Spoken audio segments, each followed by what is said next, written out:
Hello दोस्तों, नमस्कार, नमस्ते। सरस्वती क्लासेज में आपका स्वागत है। मैं सुनील आज आपको एनटीपीसी फेज़ 1 में पूछे गए जनरल साइंस के सवाल कराऊंगा जो कि चैप्टर वाइज होंगे और आरआरबी 2020 में पूछे गए थे। और ये बुक जो मैं आज आपको पढ़ाने वाला हूँ यूथ कंपटीशन की है, जो कि रेलवे एनटीपीसी ग्रुप डी के लिए अति महत्वपूर्ण है। इसको पढ़ने से हम जो है इससे रिलेटेड बहुत सारे एग्ज़ाम दे सकते हैं, जैसे group D, NTPC, RRB, JE, RPF, constable, SI, ALP stage 1, ALP stage 2, etc. और ये बुक सामान्य ज्ञान जीके जो कि अध्यायवार है, अध्यायवार सॉल्व क्वेश्चन है। और ये 3100 प्रश्नों का वस्तुनिष्ठ प्रश्न है इसमें। और इसमें जो है वर्ष 2019 तक आरआरबी की विभिन्न ऑनलाइन परीक्षाओं के सभी 307 प्रश्न पत्रों के अध्यायवार संकलन है, इसलिए इसे अप टू डेट हम कहेंगे। और इसमें सारे सॉल्व पेपर हैं। तो चलिए हम चैप्टर वाइज देखेंगे। इसमें देख लीजिए, ये बताया गया है इसमें जो इंडेक्स है इसका। भारतीय इतिहास के अंदर प्राचीन इतिहास, सिंधु घाटी की सभ्यता हो गया, वैदिक सभ्यता, ऐसे करके सारे के सारे सभी चैप्टर वाइज दिए हैं। मध्यकालीन हो गया, आधुनिक इतिहास हो गया, फिर राज व्यवस्था आ जाएगा, फिर भूगोल आ जाएगा, और आगे हम देखते हैं भारत भूगोल, फिर और आगे देखेंगे अर्थशास्त्र आ जाएगा, परंपरागत ज्ञान आ जाएगा। और ये पेपर हैं, इसमें जिस पेपर से क्वेश्चंस उठाए गए हैं वो पेपर की डेट और शिफ्ट बताई गई हैं, जिसमें जैसे आरआरबी जेई ये 25 मई 2019 का क्वेश्चन पेपर है जो कि शिफ्ट फर्स्ट में पूछा गया था। इससे कुल 8 क्वेश्चंस लिए गए हैं। इसी प्रकार बहुत सारे एग्ज़ाम जो भी इसके पहले हुए 2018 में, 19 में, 17 में, या एनटीपीसी फेज़ 1 का 16 में, सारे एग्ज़ामों का इसमें कलेक्शन है। तो चलिए हम देखते हैं। तो दोस्तों, इस बुक से मैंने इससे पहले 100 क्वेश्चंस करवा दिए हैं, तो आज हम 100 क्वेश्चन के बाद पढ़ाएंगे। तो चलिए सेशन स्टार्ट करते हैं, देखते हैं।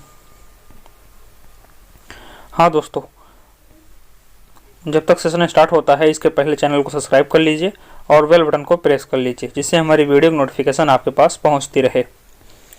और टेलीग्राम चैनल सरस्वती क्लासेस 01 से ज़रूर जुड़ें। तो यहाँ पे आ गया। तो चलिए देखते हैं।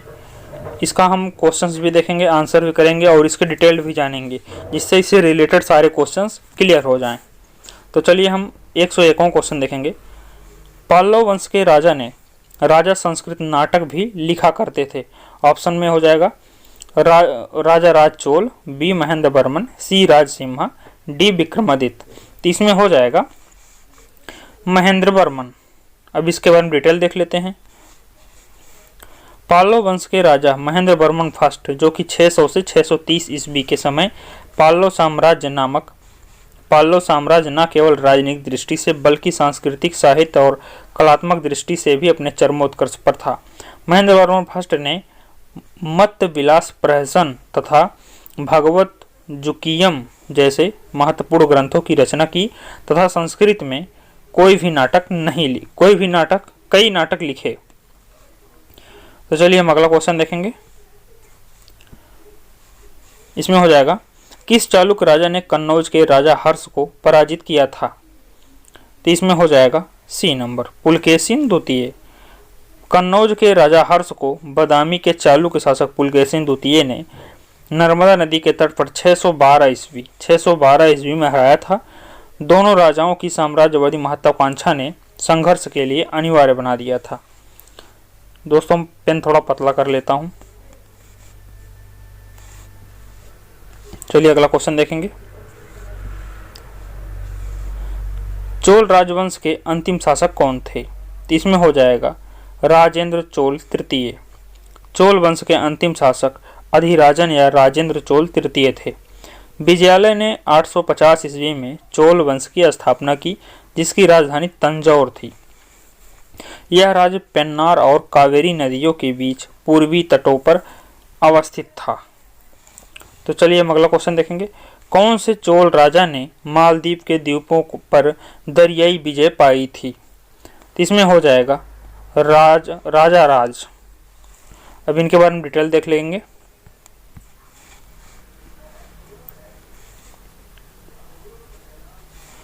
इसमें हो जाएगा राजराज ने मालदीव के द्वीपों पर दरियाई विजय प्राप्त की थी।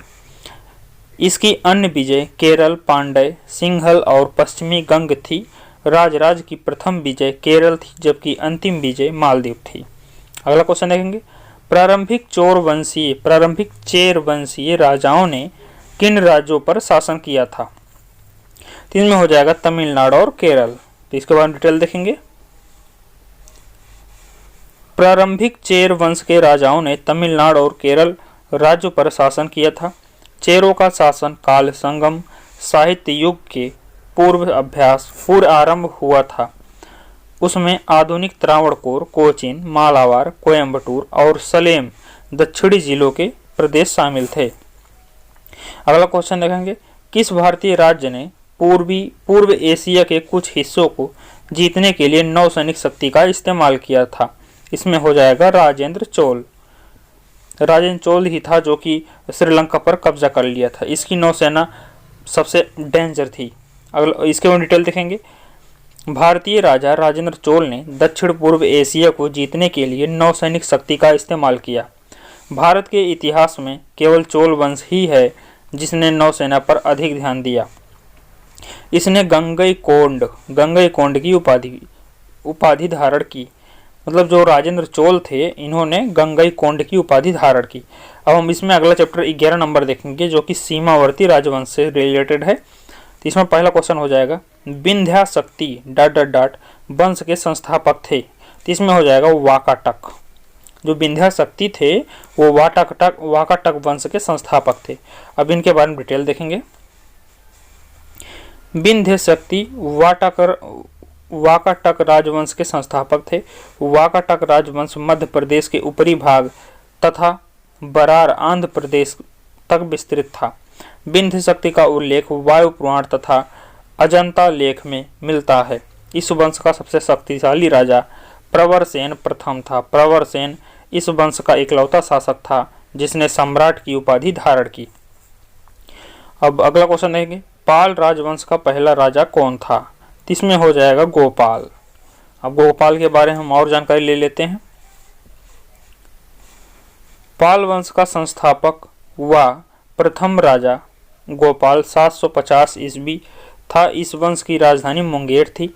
यह बौद्ध धर्म का अनुयायी था। इसने ओदंतपुरी विश्वविद्यालय की स्थापना की। मतलब जो ये गोपाल थे, इन्होंने ओदंतपुरी विश्वविद्यालय की स्थापना की। और पाल वंश के प्रमुख राजा धर्मपाल, देवपाल, नारायणपाल, महिपाल, नयपाल आदि थे। पाल वंश का सबसे महान शासक धर्मपाल था जिसने विक्रमशिला विश्वविद्यालय की स्थापना की। विक्रमशिला विश्वविद्यालय की स्थापना किसने की? धर्मपाल ने। अगला क्वेश्चन देंगे, इनमें से कौन सा राजवंश दक्षिण भारत से संबद्ध नहीं है? तो इसमें हो जाएगा पाल। ये पाल संबद्ध नहीं दक्षिण भारत से। बाकी पांड्य, सातवाहन और पहलव ये तीनों रिलेटेड हैं दक्षिण भारत से। अब इनके बारे में हम डिटेल देख लेते हैं पाल के बारे में।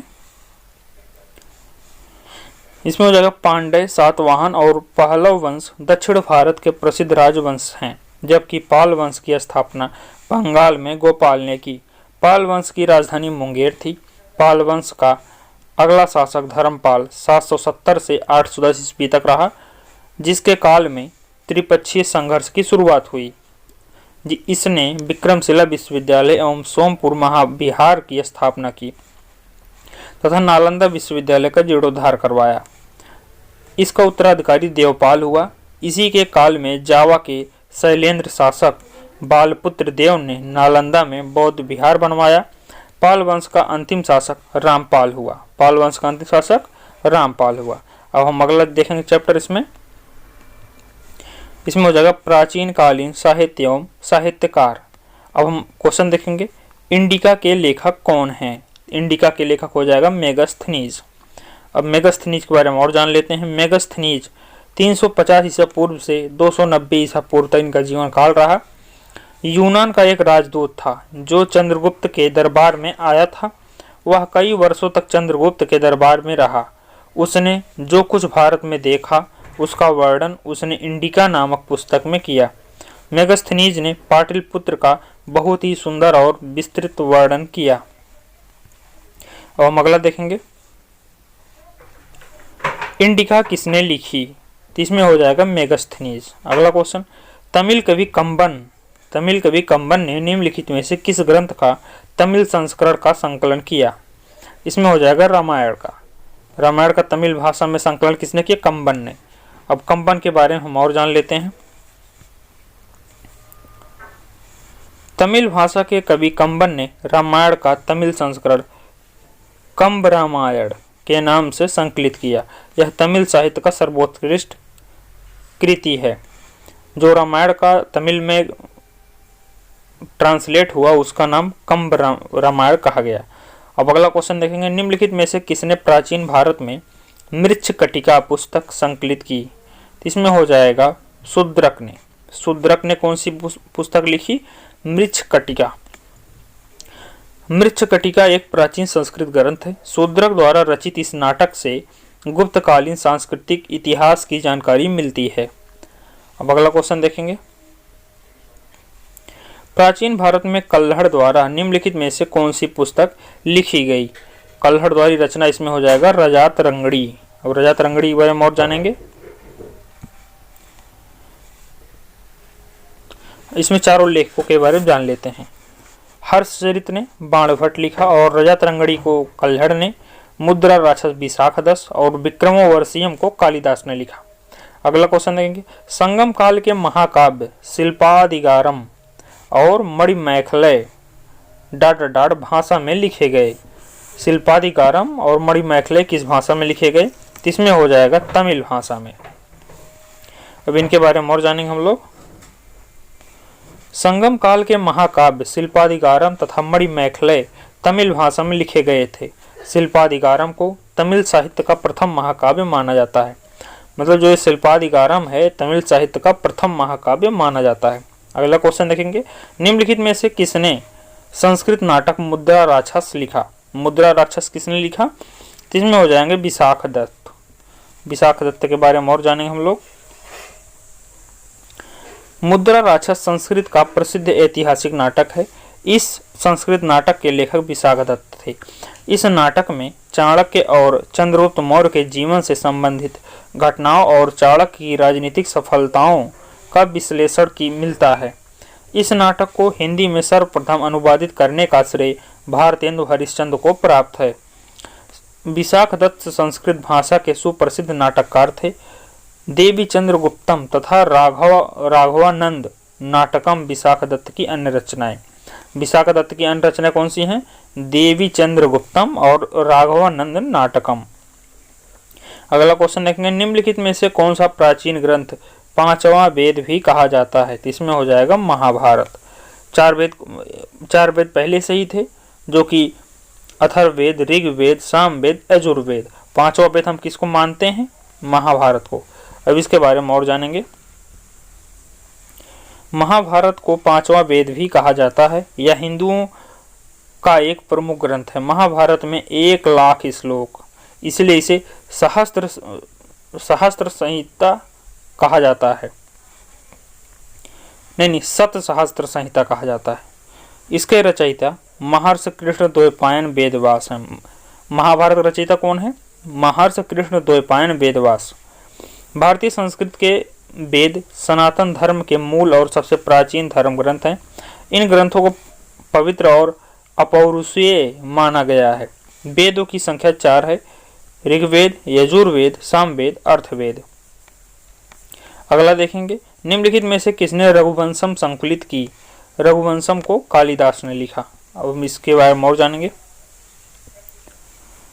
रघुवंशम कालिदास द्वारा रचित महाकाव्य है। इस महाकाव्य के 19 सर्गों में रघुकुल में उत्पन्न 29 राजाओं का वर्णन किया गया है। कालिदास का अन्य रचनाएं अभिज्ञान शकुंतलम, विक्रमोर्वशीयम, कुमार संभव, मेघदूत और ऋतु संहार हैं। अगला देखेंगे, पंचतंत्र के लेखक कौन हैं? तो पंचतंत्र के लेखक हो जाएंगे विष्णु शर्मा। अब आगे देखेंगे, संस्कृत नीति कथाओं में पंचतंत्र का पहला स्थान माना जाता है। इस ग्रंथ के रचयिता पंडित विष्णु शर्मा हैं। श्रीहर्ष की रचना नैषधीय रचित वाल्मीकि की रचना कौन सी? रामायण। और कालिदास की अभिज्ञान शकुंतलम और मेघदूत है। अगला क्वेश्चन देखेंगे, पंचतंत्र दंत कथाएं किसके द्वारा रचित मानी जाती हैं? तो इसमें हो जाएगा विष्णु शर्मा। अगला देखेंगे, निम्नलिखित में से किसने भारत के प्राचीन ग्रंथ नाट्य शास्त्र को भी संकलित किया? नाट्य शास्त्र की रचना किसने की? तो इसमें हो जाएगा भरत मुनि। अब अगला इसके बारे में और जानेंगे। नाट्य शास्त्र संस्कृत में नाट्य कला पर आधारित ग्रंथ है जिसकी रचना भरत मुनि ने 3री शताब्दी से पूर्व की थी। इस ग्रंथ में प्रत्यभिज्ञ दर्शन की छाप है। इसमें 36 अध्यायों में संगीत, नाटक और अभिनय का संकलन है। प्राचीन संस्कृत व्याकरण पुस्तक अष्टाध्यायी के लेखक कौन है? तो अष्टाध्यायी के लेखक कौन हो जाएंगे? पाणिनि। अष्टाध्यायी के लेखक पाणिनि हैं। पाणिनि 500 ईसा पूर्व संस्कृत भाषा के सबसे बड़े व्याकरण हैं। इनका जन्म तत्कालीन उत्तर पश्चिमी भारत के गांधार में हुआ था। पाणिनि का संस्कृत व्याकरण 4 भागों में है और वो 4 भागों को हम देखेंगे। इसमें पहला भाग हो जाएगा महेश्वर सूत्र, जिसमें स्वर शास्त्र कहते हैं, और अष्टाध्यायी या सूत्र पाठ को शब्द विश्लेषण, और धातु पाठ को धातुमल और गण पाठ। अगला क्वेश्चन देखेंगे, पंच सिद्धांतिका, बृहत संहिता और साक्ष्य सिद्धांत के लेखक कौन है? इसमें हो जाएगा बराहमिहिर। बराहमिहिर की रचना कौन है? पंच सिद्धांतिका, बृहत संहिता और साक्ष्य सिद्धांत। अब इनके बारे में और जानेंगे। पंच सिद्धांतिका, बृहत संहिता और साक्ष्य सिद्धांत के लेखक बराहमिहिर थे। इन पुस्तकों में त्रिकोणमिति के महत्वपूर्ण सूत्र दिए हैं जो बराहमिहिर के त्रिकोणमिति ज्ञान का परिचायक है। इनकी पुस्तक पंच सिद्धांतिका 5 सिद्धांत ने उन्हें फलित ज्योतिष में वही स्थान दिलाया जो राजनीति दर्शन में कौटिल्य का, व्याकरण में पाणिनि का और विधान में मनु का। अब अगला क्वेश्चन देखेंगे, तिरुकुरल नामक प्रसिद्ध रचना किस संकलनकर्ता का है? तो इसमें हो जाएगा तिरुवल्लुवर। मतलब ऐसे रिलेट करके याद करें इसे। तिरुवल्लुवर की रचना तिरुकुरल। तिरुकुरल नामक प्रसिद्ध ग्रंथ के संकलनकर्ता तिरुवल्लुवर हैं। तिरुकुरल तमिल भाषा में लिखित एक प्राचीन मुक्तक काव्य रचना है। इसका रचना काल 6ठी शताब्दी के आसपास है। इसके सूत्र पद्य जीवन शैली को स्पर्श करते हैं, जबकि कालिदास ने मालविकाग्निमित्रम की रचना की, कबीर ने बीजक तथा मीराबाई ने कृष्ण भक्ति के स्फुट पदों की रचना की। आगे देखेंगे, चरक संहिता चिकित्सा की किस शाखा से संबंधित है? तो चरक संहिता ये हो जाएगा आयुर्वेद से। अब इनके बारे में और जानते हैं। चरक संहिता आयुर्वेद से संबंधित प्रसिद्ध ग्रंथ है। यह संस्कृत भाषा में लिखा गया है। महर्षि चरक ने चिकित्सा शास्त्र का विशद और व्यापक वर्णन इस पुस्तक में किया है। अब अगला क्वेश्चन देखेंगे, सुश्रुत को ... के रूप में जाना जाता है। सुश्रुत को हम भारतीय शल्य चिकित्सा का जनक मानते हैं। भारतीय शल्य चिकित्सा का जनक किसे कहेंगे? सुश्रुत को। सुश्रुत प्राचीन भारत के महान चिकित्सा शास्त्री एवं शल्य चिकित्सक थे। उनको शल्य चिकित्सा मतलब सर्जरी का जनक कहा जाता है। अगला क्वेश्चन देखेंगे, रजात रंगड़ी द्वारा किन राज्यों के राजाओं का वर्णन किया गया है? तो रजात रंगड़ी द्वारा हो जाएगा कश्मीर का। कल्हड़ द्वारा रचित रजात रंगड़ी में कश्मीर के राजाओं का विशद और मोहक वर्णन किया गया है। इसके अनुसार कश्मीर की राजधानी श्रीनगर को सम्राट अशोक ने बसाया था, जो शिव के परम भक्त थे और बाद में अपना धर्म बदल लिया था। अब अगला क्वेश्चन देखेंगे, प्राचीन भारतीय कानूनी दस्तावेज मनुस्मृति ... में लिखा गया है। मनुस्मृति किस भाषा में लिखा गया है? तो इसमें हो जाएगा संस्कृत। प्राचीन भारतीय कानूनी दस्तावेज मनुस्मृति संस्कृत में लिखा गया था। मनुस्मृति को मानव धर्म शास्त्र भी कहा जाता है। इस ग्रंथ में सामाजिक वर्गों के बारे में वर्णन किया गया है। इसमें 4 वर्ण, 4 आश्रम और 16 संस्कारों तथा सृष्टि उत्पत्ति के अतिरिक्त राज्य की व्यवस्था आदि विषयों पर परामर्श दिया गया है। अब अगला क्वेश्चन देखेंगे, निम्नलिखित में से कौन सा साहित्य संस्कृत में नहीं लिखा गया? तो इसमें हो जाएगा तिरुकुरल, क्योंकि ये तमिल भाषा में लिखा गया, और बाकी तीनों रजातरंगड़ी, मेघदूत और रत्नावली ये सभी संस्कृत में लिखे गए। तब हम चारों को लेखक जान लेते हैं एक बार। तिरुकुरल के तिरुवल्लुवर तमिल भाषा में लिखा गया, रत्नावली के हर्ष हैं जो कि संस्कृत में, रजातरंगड़ी के लेखक कल्हड़ जो कि संस्कृत में, मेघदूत के कालिदास जो कि संस्कृत में लिखा गया। अब अगला क्वेश्चन देखेंगे, इनमें से कौन सा एक भारतीय गणितज्ञ थे? कौन से भारतीय गणितज्ञ थे? इसमें हो जाएगा भास्कर। ये भास्कर जो है भारतीय गणितज्ञ थे। इनके बारे में और जानेंगे। भास्कर प्रथम 600-680 ईस्वी में भारत के सातवीं शताब्दी के महान गणितज्ञ थे। संभवतः उन्होंने ही सबसे पहले संख्याओं को हिंदू दार्शनिक पद्धति में लिखना आरंभ किया। उन्होंने आर्यभट्ट की कृतियों पर टीका लिखा। अगला देखेंगे, इनमें से कौन सी गणित विषय पर लिखित एक मध्ययुगीन भारतीय पुस्तक है? तो इसमें हो जाएगा लीलावती। लीलावती क्या है? गणित विषय के ऊपर लिखित मध्ययुगीन भारतीय पुस्तक है। अब इसके बारे में हम और देखेंगे। लीलावती गणित विषय पर आधारित एक मध्ययुगीन भारतीय ग्रंथ है। इसकी रचना महान भारतीय गणितज्ञ भास्कराचार्य द्वितीय ने अपनी पुत्री की बुद्धिमत्ता से प्रभावित होकर किया था। पंचदशी माधवाचार्य विद्यारण्य द्वारा रचित अद्वैत वेदांत का सरल और संपूर्ण ग्रंथ है। अगला देखेंगे, मनुस्मृति का अंग्रेजी में अनुवाद किसने किया? इसमें हो जाएगा जॉर्ज बुलर। मनुस्मृति का अंग्रेजी अनुवाद जॉर्ज बुलर द्वारा किया गया। मनुस्मृति सर्वाधिक प्राचीन स्मृति है। तत्पश्चात याज्ञवल्क्य की रचना की गई। अगला देखेंगे, हर्षचरित राजा हर्षवर्धन की जीवनी किसने लिखी थी? इसमें हो जाएगा बाणभट्ट। हर्षवर्धन 606 ईस्वी में राजगद्दी पर बैठा। हर्ष ने अपनी राजधानी कन्नौज में स्थापित की। हर्षचरित संस्कृत में बाणभट्ट द्वारा रचित ग्रंथ है। इसमें उसने हर्षवर्धन के जीवन चरित्र तथा उसके प्रशासन का वर्णन किया है। यह संस्कृत का सबसे प्राचीन ग्रंथ है। अगला देखेंगे, डाट द्वारा रचित हर्षचरित हमें हर्ष और उनके प्रशासन के बारे में सही जानकारी देता है। ये हो जाएगा बाणभट्ट द्वारा रचित है जो कि हर्षचरित है। अगला देखेंगे, प्राचीन काल में अमर सिंह द्वारा भाषा के शब्दों का एक शब्दकोश तैयार किया गया जिसका नाम अमरकोश है। अमर सिंह ने क्या तैयार किया? अमरकोश को। तो उसकी भाषा क्या है? तो ये है संस्कृत में। अब इसके बारे में और देखेंगे।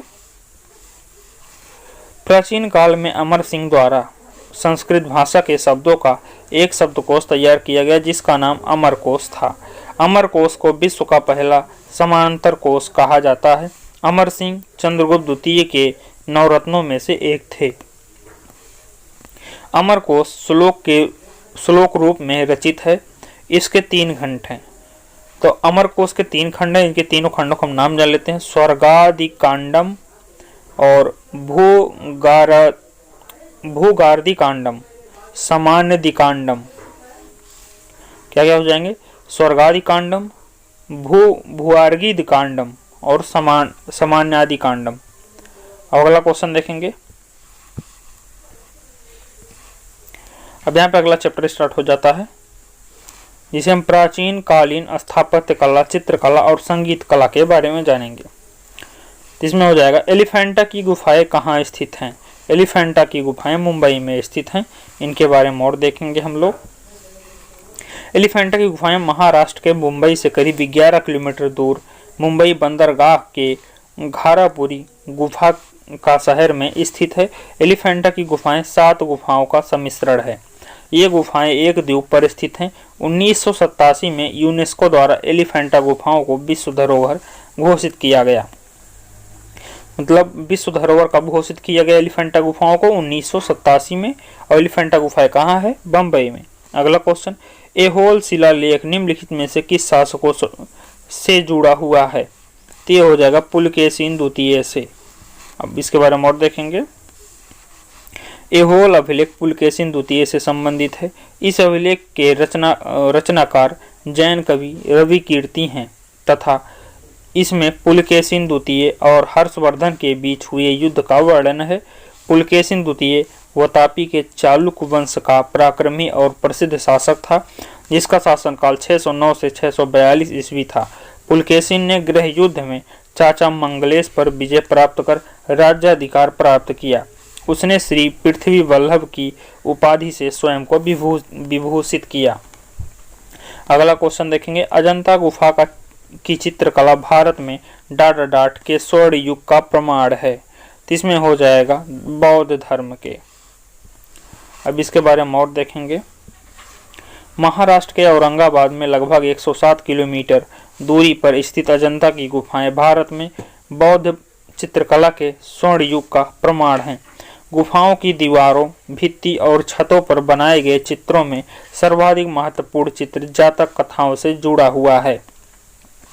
रंगों के रचनात्मक विचारों की स्वतंत्रता और गुफा चित्रकारी का अद्वितीय नमूना होने के कारण यूनेस्को ने 1983 में वैश्विक धरोहरों में शामिल किया। अजंता की गुफाएं वैश्विक धरोहरों कब शामिल की गई? 1983 में। अगला क्वेश्चन देखेंगे, अजंता चित्रकला क्या चित्रित करते हैं? इसमें हो जाएगा जातक कथाएं, जो कि बौद्ध धर्म से संबंधित हैं।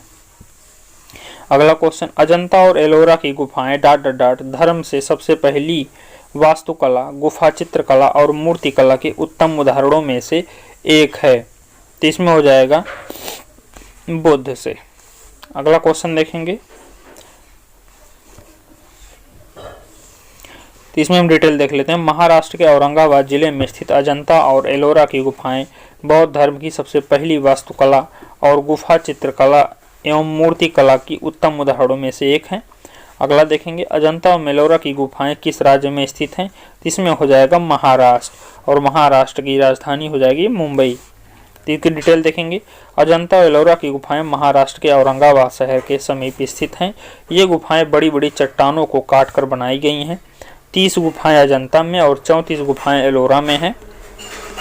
अजंता की गुफाएं सह्याद्री पहाड़ियों पर स्थित घोड़े की नाल के आकार में निर्मित हैं। इन गुफाओं में 200 ईसा पूर्व से 650 ईस्वी तक बौद्ध धर्म से संबंधित चित्रण किया गया है। एलोरा की गुफाएं बेसाल्टिक चट्टानों को काटकर बनाए गए हैं। इन गुफाओं में हिंदू, जैन और बौद्ध तीनों धर्मों की आस्था का प्रभाव देखने को मिलता है। अब अगला क्वेश्चन देखेंगे, 142 नंबर।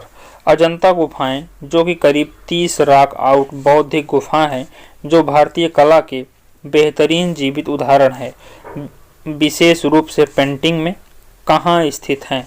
ये हो जाएगा औरंगाबाद, महाराष्ट्र। अगला क्वेश्चन, महाराष्ट्र के औरंगाबाद जिले में अजंता की गुफाएं, जिनमें लगभग 30 चट्टानों को काटकर बौद्ध गुफाएं बनाई गई थी, वह कितनी प्राचीन हैं? इसमें हो जाएगा दूसरी सदी ईसा पूर्व, मतलब ईसा से 20 साल पहले।